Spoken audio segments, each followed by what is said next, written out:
What's up, everyone? Welcome back after a long break to the hit. I am your host, Logan Graffia. He is Calvin Rhines. You know the drill. Today, we are going to get into a lot of New Orleans sports, current events, of course. We're not going to talk about what we missed after our long break. So let's get right into it. What's the hot topic at the water cooler, Calvin? And that is the Pelicans. So the draft just happened. It was very exciting. Dyson Daniels, EJ Liddell, and the Slovenian's name I cannot pronounce. I know his first name's Carlos and his last Carlo Matovic, something like that. something to that effect. But I feel like that was an A minus draft. I can't give it an A plus because we haven't seen him on the actual court yet, but I got about an A minus. I loved it. But then, of course, the talk of the town is the contract extension with Zion. And according to what Sham said yesterday, he is nearing the max extension, which basically means all he has to do is just put pen to paper. They must just be at the facility working out all the details and the incentives, this and that, whoop de woo. So my question to you is, because of all the other hoopla that's going around, would you trade somebody like Zion or BI for somebody like Kevin Durant? No, and an interesting little tidbit about that, real quick. So as y'all can see, I'm in Kansas right now. On the way here on the local sports radio, they were talking about the Pelicans all the way in Kansas. Can you believe that? And they were talking about trading Brandon Ingram for Kevin Durant. Uh, my answer to that short answer is no. Uh, I would rather have Bi, even if it means we don't win a championship, than having KD, a guy who's going to gut this entire team just for in 2 years for him to say, "Oh, well, things ain't going right, so peace out." Um, I'd rather not mortgage our entire future on somebody who's as jumpy and as iffy as that. He was supposed to commit long term to Nets. Obviously, he lied. So I don't want him here.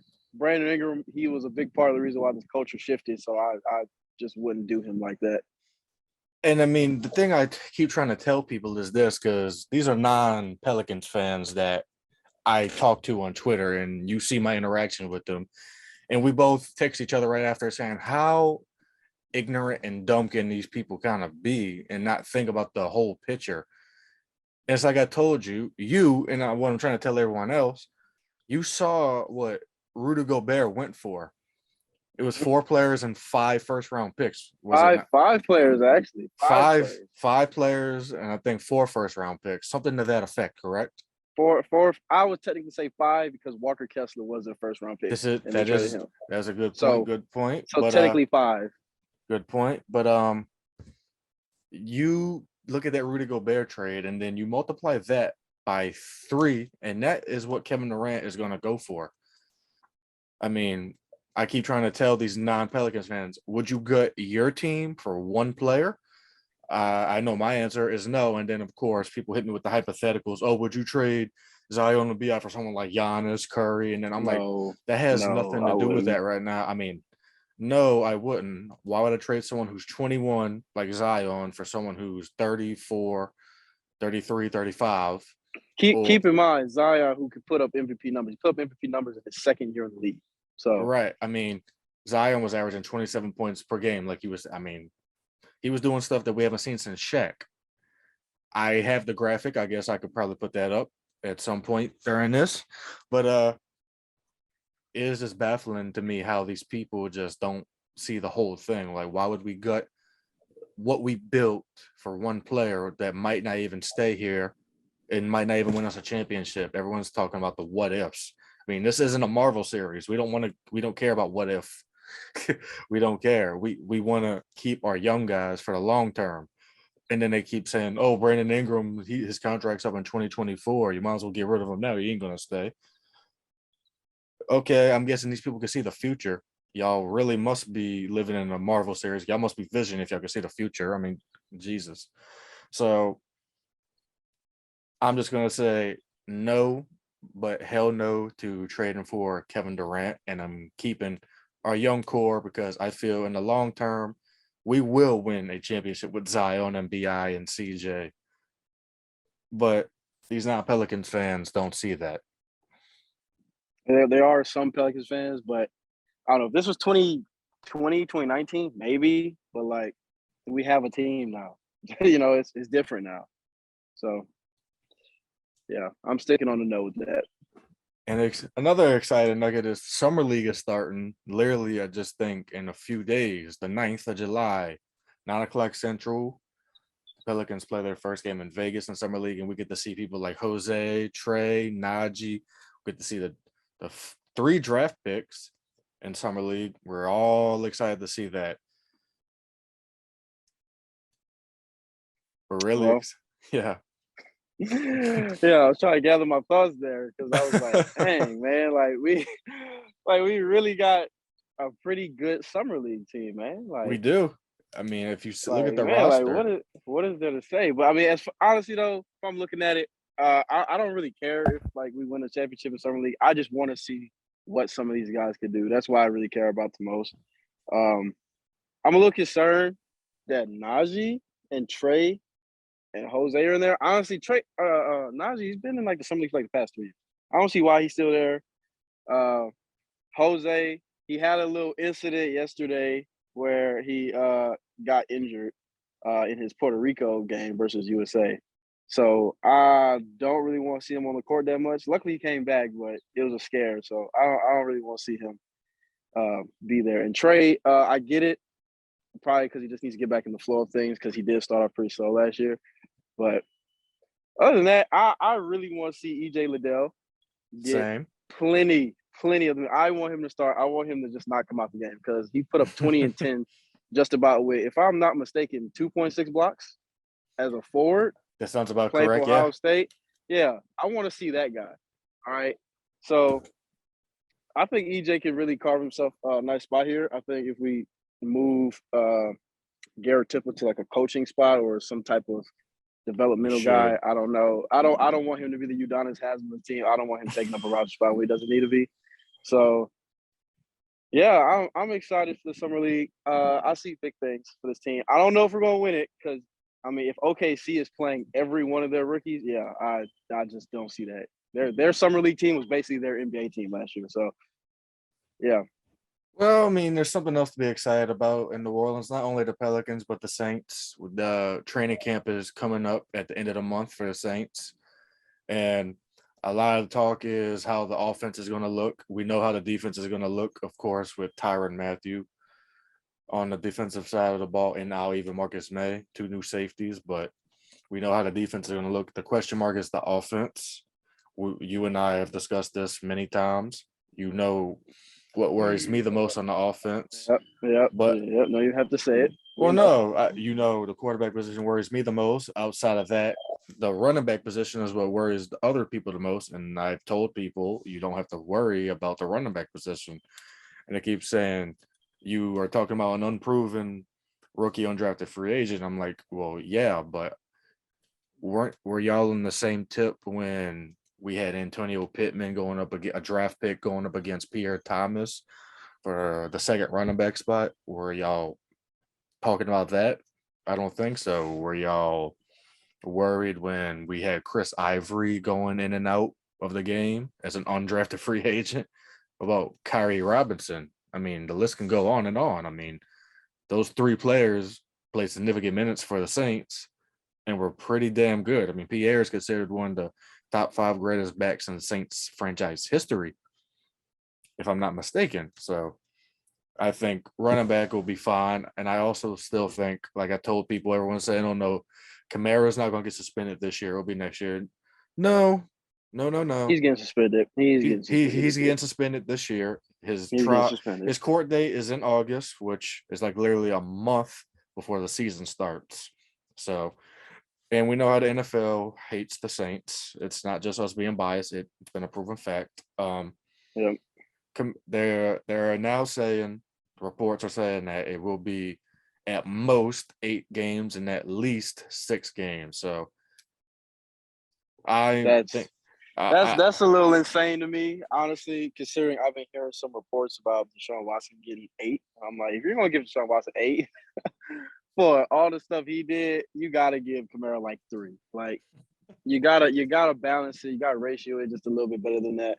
I mean, hell, David Onyemata got 8 games for some PEDs. So I don't know. Are we gonna sit here and say PEDs are worse than beating the hell out of somebody? I don't know, but a fight isn't the most egregious thing that can happen. They happen. That's just life. So honestly, me personally, not even being biased, I give him about 3 games. It is what it is.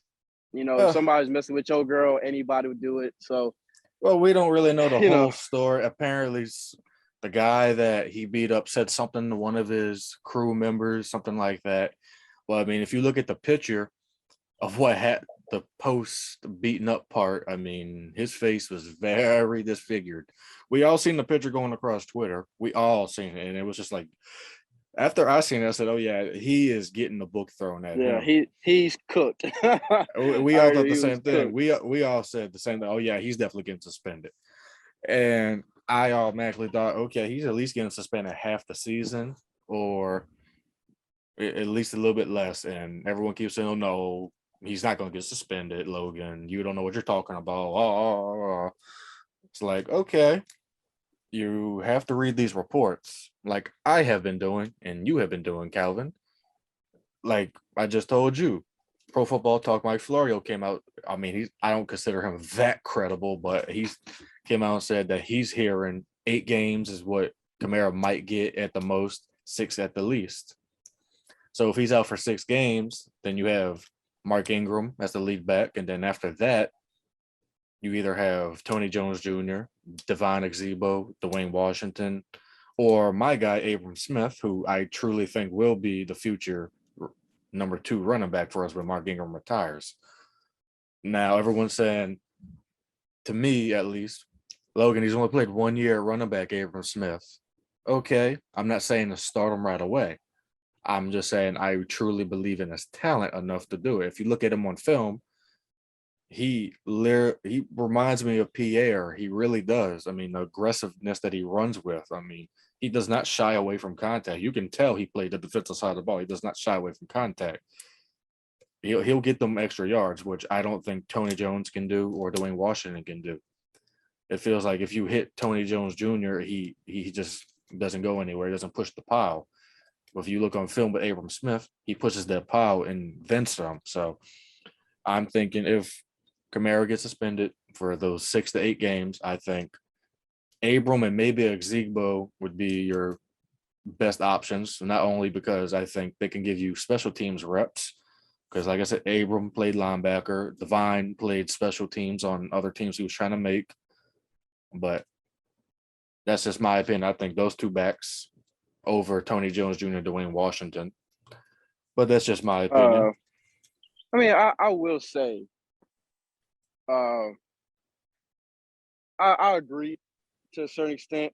I think there are some concerns. I don't really have concerns about Jameis's talent and how he's going to play. I think 14 touchdowns and like 3 interceptions just tells me all I need to know for now. I think what I'm more concerned about is his health.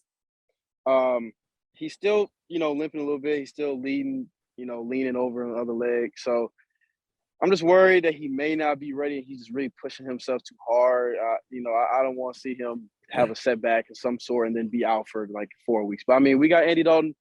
Honestly, I'm okay with Andy Dalton be the backup guy. I think he'll be better than Trevor Siemian. And Trevor Siemian wasn't Oh that yeah. bad. It's just we just had a terrible receiving core. It just wasn't working with Trevor because he can't escape the pocket.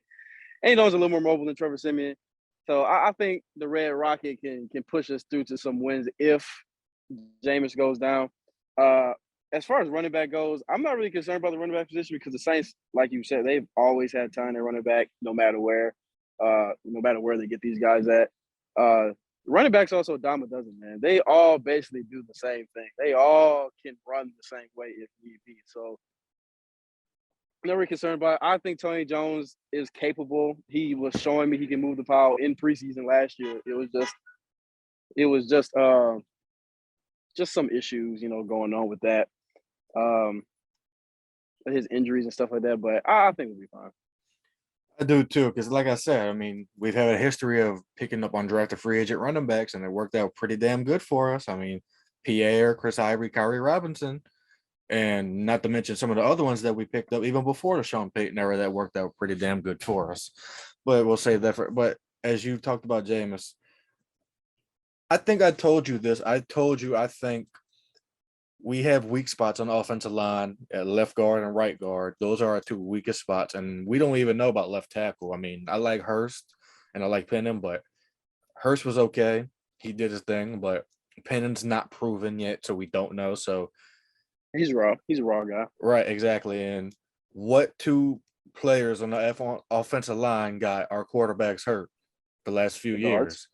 The left guard, Andres Pete. Drew Brees got hurt in that Rams game. Could not block Aaron Donald, but who can? But that's when Drew Brees hurt his thumb. Then the next year, Kentavious Street, who's now on the Saints, oddly enough, ran right through Ruiz, however you pronounce his last name these days. Hurt Drew Brees, broke his ribs, and basically ended his Drew Brees' career. And then you got, I'm pretty sure it was Ruiz again. They got Jameis hurt. Devin White ran right through that A gap through Ruiz, and that's how Jameis got hurt. Jameis is not a runner. He is absolutely horrible as a scrambler.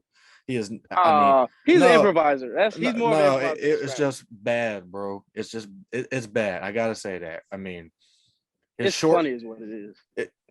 He looks very uncoordinated when he's running. He really does.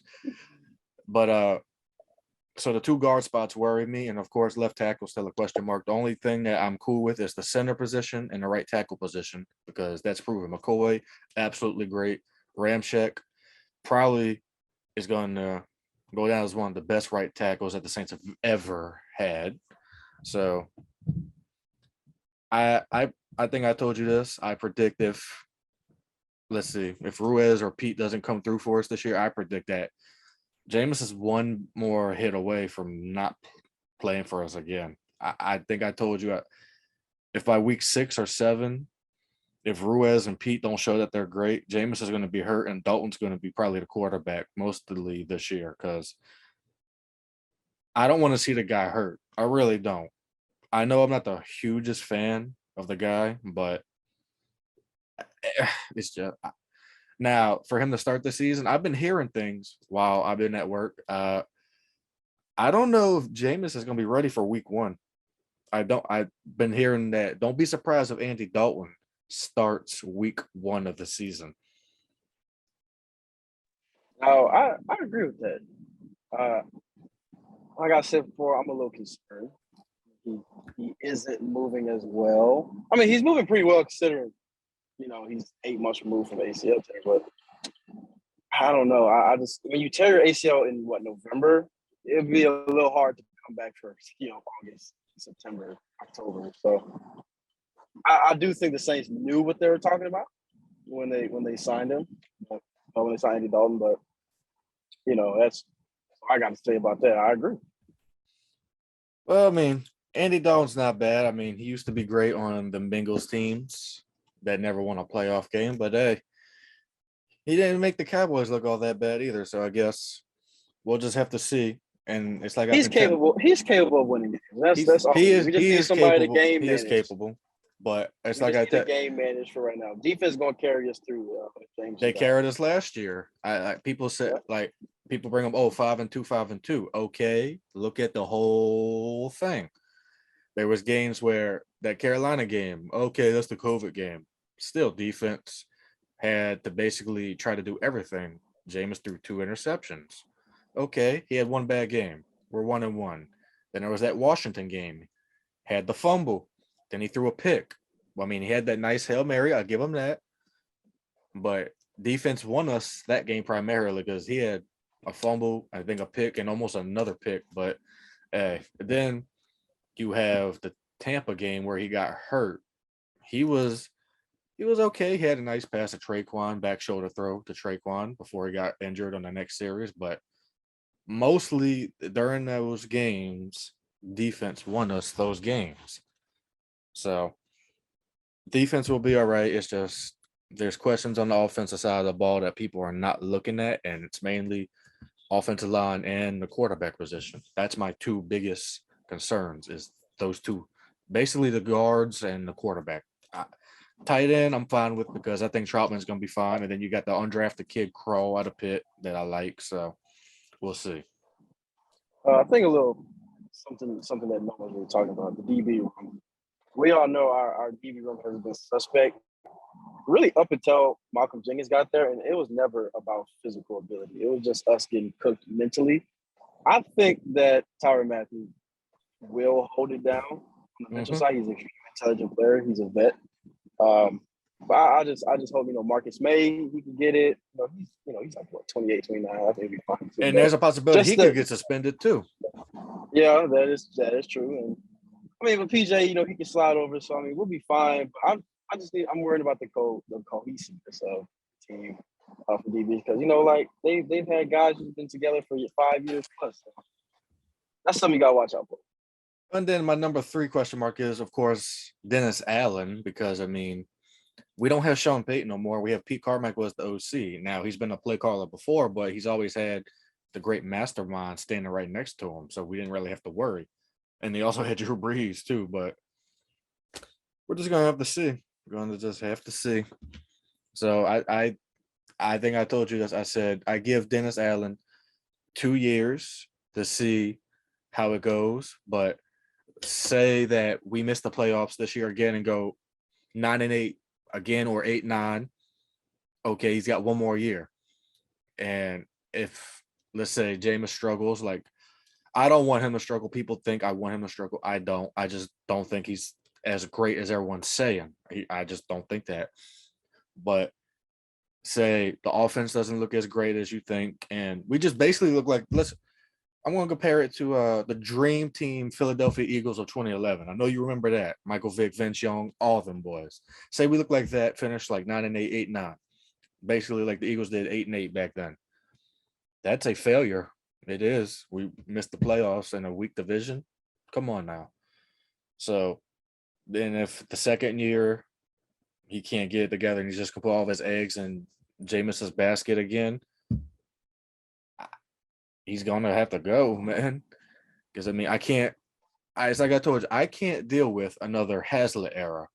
I can't do it. Off of just one good season, like okay, 5-2. That's great, great record for the guy. But I'm not gonna throw all my eggs in one basket strictly off of that because I've seen this movie before, and people get mad at me when I say this, but it does not end well. So give the guy 2 years to put it together, if that. So we'll just see. We'll see. I think after 2 years, and we don't see any improvement, I think to some degree you need to start thinking about where you go as a team. Do you do a soft rebuild, a full rebuild? Because honestly, it's like what I've been saying. We're what number 2 in the last 10 years of wins, and we Mm-hmm. just don't have a Super Bowl. And Kansas City is number 1, I think, Mm-hmm. and they have 2 Super Bowl appearances, and they won one. So I mean, for us to have as much talent as we have, especially the guys who's leaving, I really hate the fact that we are just a cheap team and we just hate to pay people because letting Trey Henderson go, letting Marcus Williams walk, I don't like it. I mean, this could potentially be a Hall of Fame draft class that we just are just letting walk just slowly. There's only what 2 people left, 3 people left, 2 out of the Something, 5. something to that So I effect. mean, I think we would have been better off if we would have kept Trey Henderson because Marcus Davenport can't stay healthy. I mean, the dude just got his pinky amputated or half of his pinky amputated. So I mean, Peyton Turner, he's out here tweeting about, oh, I had this big surgery on my shoulder. You didn't say nothing about a shoulder injury. Like, so I mean, I'm just concerned about that. But I mean, 2 years I think is a pretty good timeline. If after 2 years they The can't put it together, man, I just think it's time to just cut the cord. I mean, I get everyone saying, "Oh, I love Dennis Allen. I love what he's doing. Oh, he's bringing on all these LSU guys, but can they produce wins? I don't care how much you love the quarterback. I don't care if he's a fan favorite. I don't care that he's bringing in all these LSU guys. Give me wins. If it doesn't produce, that's not good. I don't care how much fan favorites these guys are. If they're not winning, it don't mean much at all. I agree, man. I think that we will win. I think that it's just going to be about putting it together as a team. You know, we have the talent. We've always had the talent. It's just always been just little things that have just screwed us over in ways you can't even imagine. But Dennis Allen, I think he's learned a lot. I think he's grown. I think everybody had a very, very, very, very, very terrible. I'll say he had a bad first run. He had a bad first run with the Raiders. He was a young guy, young coach, young experienced coach. So I think now he's learned. Basketball, so I think he's all right.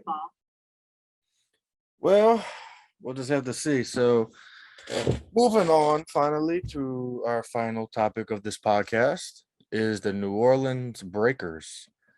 Now, I watched every single game, and whenever they came back, I was very, very excited. It sucks that they played in Birmingham because I would have loved to go see them in person and play. So Breakers had a really good first season going to the playoffs, 6-4. I mean, that's a high school record. 10 games is like high school. So 6-4. They got swept this year by the Birmingham Stallions, who was coached by your former head coach Skip Holtz, and at Louisiana Tech. Go ahead with your bad self.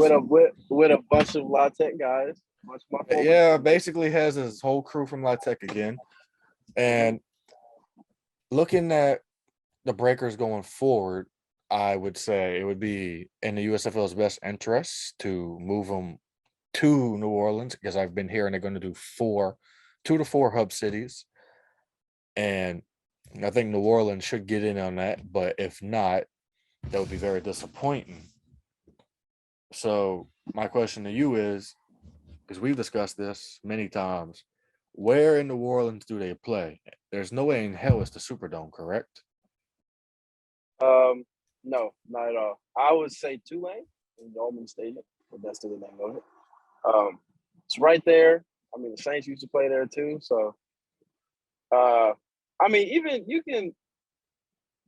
I don't really know where else other than Tulane Stadium, because I mean, the Superdome is just not. You're not gonna fill that up. There's just no point in doing that, wasting that time and energy. So, I mean, but I will say, like, as far as like hub cities go, I think what they're trying to. I don't understand necessarily. I think my theory is just they're trying to centralize it a little bit. You know, they're still young, they're still growing. But I mean, year 3, they're definitely going to be here. I mean, that's part of the plan to both play. But I'm fine if they're not here next year. I know a lot of people, kind of want them here, but it's just part of the process. It's a young league. Surprised they're still going. I mean, I didn't expect them to go for a full season. With the NFL and all that. Like every like professional football league that's tried to come out recently has just failed. Mm-hmm. So I'm glad it's still here. Hopefully it'll be here by year 3. So I understand that for you want it to be here for year 2, just in case a year 3 doesn't happen. That's very possible. Year 3 not happening. So I would like to see them there. Tulane Stadium. That's where they need to be. Well, I mean, there's also the Shrine. Jefferson Parish is putting, I think, $15 million in transforming in that stadium. Not only that's where the rugby team plays too, but they just want to make it multi-purpose. So we'll see, because everyone down here watched it. They had the top 10 ratings came out. I think I posted on Twitter or Facebook. Birmingham was first with a 2.72 rating, if I'm not mistaken, and then number 2 market for the USFL watch was literally New Orleans, 1.71, which that's a pretty good rating. And if people don't know what the household rating is, 1.71, 1% of over 120 million people watched. That is pretty good numbers, if you ask me, for another spring league. So we'll see how it goes. I mean, New Orleans has always had really strong ratings. I mean, the NFL's top rating is out of New Orleans. It's been like that for past 5 years. So New Orleans is going to watch football. We're going to do that. Oh yeah. The Pelicans, they're going to start winning. They're going to get the support. Everyone's going to shut up about that. This is a sports town. Right. New Orleans will watch a team. It's like Chris Conner, who does the Pelican Spaces, said. I'm gonna just leave out the explicit that he said. If it's got know why we support the team because it's got New Orleans in front of that. Pelicans, it has New Orleans in front of it. Saints has New Orleans in front of it. Breakers, New Orleans in front of it. For Christ's sake, the Jesters, the New Orleans Jesters soccer team that no one probably even watches, has New Orleans in front of it. We're going to support our teams. Why? Because it's got New Orleans in front of it. Don't care. Good, bad, ugly, we're going to support them. That's how I see it. Yeah, man, I get people up in Texas. It's like in the locker room. It's a bunch of LeBron fans, bunch of Lakers guys, Celtic. Just the bandwagon, whatever. And I'm the only one thinking with my head, like, man, oh, watch out for the Pels. Oh, Pels ain't gonna do nothing. Why you even support that trash team? You know why? Because New Orleans. That's why. I live in Louisiana, Exactly. born and raised in Louisiana. They're from Louisiana. That's why I'm supporting. I'm gonna always support. That's just how it is. That's how it goes. Well, you guys, this was fun catching up with Calvin again for the first time in months. Sorry about the long hiatus, but things happen. But I'm hoping to continue doing this consistently from now on. Hopefully, God forbid anything happens. But this was another great episode of The Hit, and I'm glad to be back. And I am your host, Logan Graffia. He is Calvin Rhymes. And that'll do it for us today. See y'all next time.